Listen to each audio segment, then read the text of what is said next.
Welcome back, fans, to the ECHL Insider. I am your host, Garrett Hunter, and as you just saw, I was at the Teddy Bear Toss game on Saturday night between the Atlanta Gladiators and the Orlando Solar Bears. What a great honor it was to get to see the Solar Bears and Gladiators have a Teddy Bear Toss in the Amway Center. Also want to give a shout out to Solar Bear players Tanner Shackle and Bennett MacArthur for signing the puck that you see in front of me. Was a pleasure to meet two ECHL players, so definitely wanted to thank them for that. Let's get to some scores from last week's games before we jump in to the top 5 games of the week. The Tulsa Oilers and Wheeling Nailers did battle 2 straight days in West Virginia. The Oilers got the best of the Nailers by a 5-2 score and a 2-1 shootout win. The Idaho Steelheads had a very close Saturday night matchup with the Kansas City Mavericks, winning just 1-0, very low-scoring games, but a lot of great saves by both goaltenders in this matchup.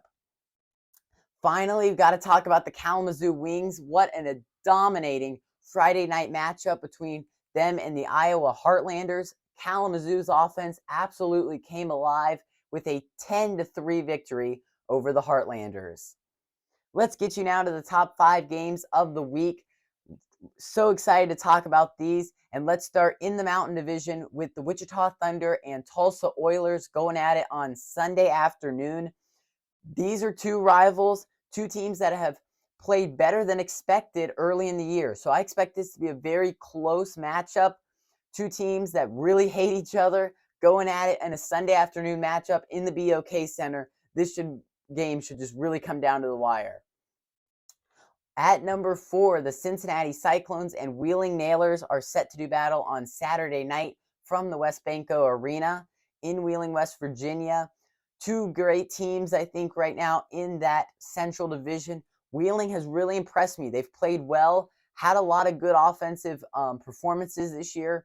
Not against Tulsa, though, last week. So Wheeling is definitely going to want to rebound from that. And from Cincinnati, they're on a 4-game losing streak. So Cincinnati will definitely have their hands full this week. At number 3 is the Newfoundland Growlers and Adirondack Thunder Wednesday and Friday from the Cooling Insurance Arena in Adirondack, New York. I think this will be a really good division matchup for the Growlers especially. They won 2 out of 3 off the Mariners last week. Adirondacks looked sharp coming off that playoff berth last season. They want to build on that this season, and I think they've done a really good job early in the season. At number 2, a 3-game set again between the Norfolk Admirals and Trois-Rivières Lions. This one's going to be Wednesday, Friday, and Saturday, all from Trois-Rivières, Quebec. Really impressed with how Trois-Rivières has played early in this year. And Norfolk, they've played great, but this is going to be a long road trip for them. How are they going to be able to sustain their offense with fatigue? A lot of guys getting tired, possibly injuries could play a factor in this 3-game set.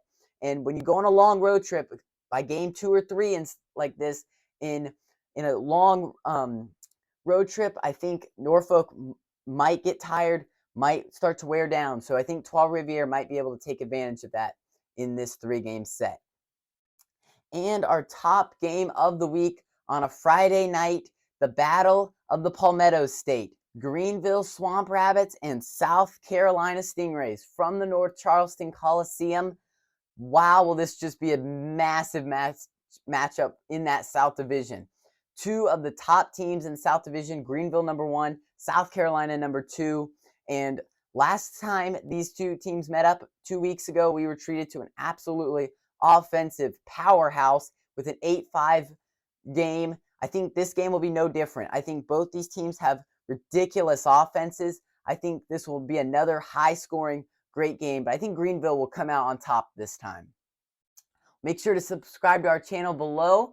Got a great fight of the week for you coming up, and we'll see you for next week's episode. Down to the goal line, Shea. Back to the point, Victor.